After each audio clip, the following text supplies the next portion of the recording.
आजको यस भिडियोमा चाहिँ हामी पल्स जेट इन्जिन बनाउनेछौँ। त्यसका लागि मैले एउटा क्यान लिएको छु र एउटा पाइप।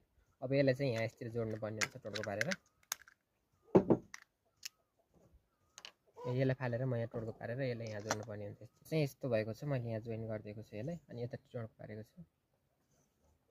अब चेक गरेर हेरौँ काम गर्छ कि नै। यति